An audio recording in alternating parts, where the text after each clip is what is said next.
Good afternoon. I'm glad that you are here. Listen, it's one of those weeks. It's moving around, doing a whole lot, but I'm glad you are here.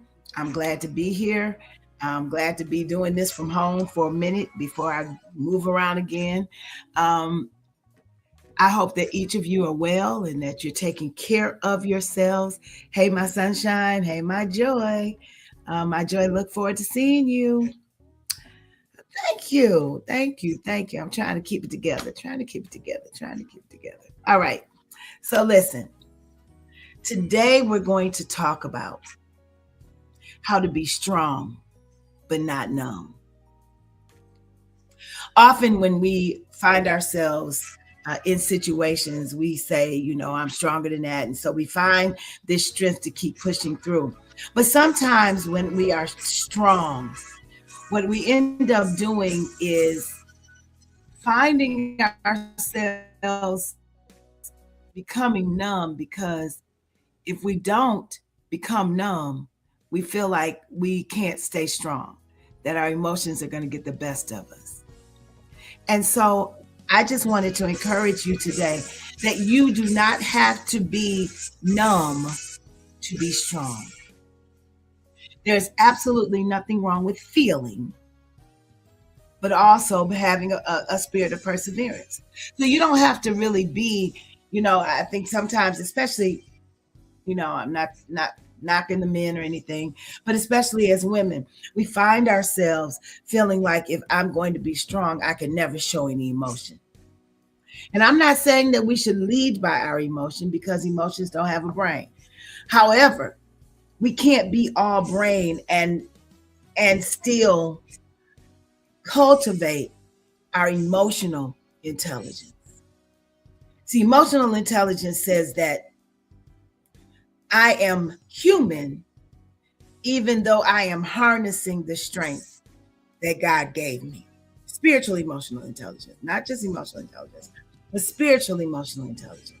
It says that God is giving me strength like no other, strength beyond what I can imagine, but not so much strength that I become numb to the fact that I am human, and that I feel, and that I hurt, and that I get joy, and that I can play, and I can have happiness. We've got to be strong, but not numb. Not numb. Hi, Miss Lucy. So I don't know what your situation is. I was watching a meme yesterday, and the woman was talking about her strength and talking about the fact that she handles her business in a particular way. And sometimes people think that that's manly. I don't really care about the gender part. I think sometimes people just think that we're hard when we don't seem to feel or seem to wear our emotions on our sleeve. But let me tell you this: emotions that we have don't have to be worn on the sleeve to still be functional. We don't have to worry about that so much if we know what God has called us to do and who God has called us to be. See, often we have this facade, this mask of nothing bothers me, that I'm Teflon, that it's going to bounce off like we're titanium in our hearts, when the truth is we are not. And pain comes. But the test of spiritually mature emotional intelligence is that we can say, I'm hurting, but I'm not going to let it derail what I have to do. I'm going to do what I must do. And sometimes that means we have to compartmentalize until we finish a task. Jesus showed us how to do that better than anybody that I can think of. I don't know how many of you know that before Jesus went and before Jesus fed the 5,000, before Jesus had that whole teaching experience and turned the 5 loaves of bread and the 2 fish into a feast, he had just found out that John the Baptist had been beheaded. And he was on his way somewhere to deal with his grief. But his compassion pulled him back to the people who were needing him. And because he was needed, and his compassion kicked in stronger than his grief, he dealt with them, made sure they were fine, and then found himself somewhere dealing with his grief.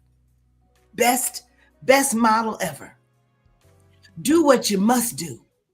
Keep everything together till you finish what you must do, but then go and do what you have to do for you. Deal with your emotions, deal with grief, deal with hurt, deal with pain, deal with just finding a place where joy is. That is not obligatory. That is not you got to do something for somebody else. That's some you time with God, with friends, with significant others, whatever that is. But do what you must do. And then do what you have to do for you. Because you are not back burner. You are not unimportant. You are not to be diminished and dismissed. Sometimes we have to do it in a way where we do not mess with what it is that is needed to be done. But don't push it back so far that you do not take the time to care for you. So be strong, not numb. Harness your strength, but don't lose your heart.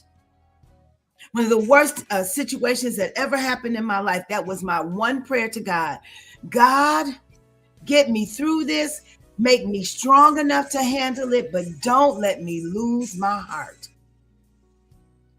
Because if we're not careful, we become so numb that everything bounces off of us and we feel nothing. And then we wake up one day and we wonder, how am I supposed to deal with that?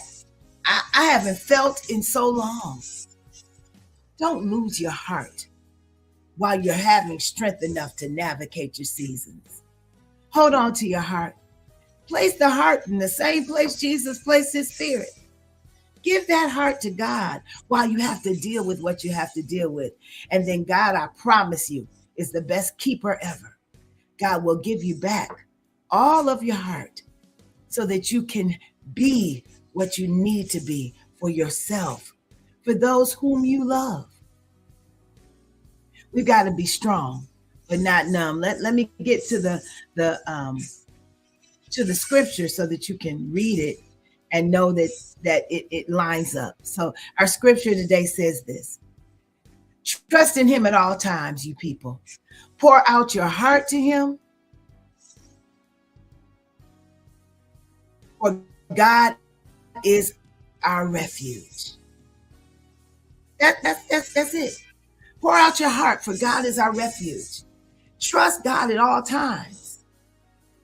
Pour out your heart to him, for God is our refuge. And because God is our refuge, God will keep our hearts until we have time to deal with our hearts.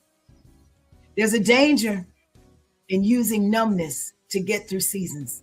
There's a danger in becoming numb because you feel like that's the best way to handle the pain in your life. Do not become numb. Stay strong, but allow your heart to heal. Allow your heart to grieve. Allow your heart to feel. Because when we do not, we diminish who God has created us to be. God created whole beings. Whole beings.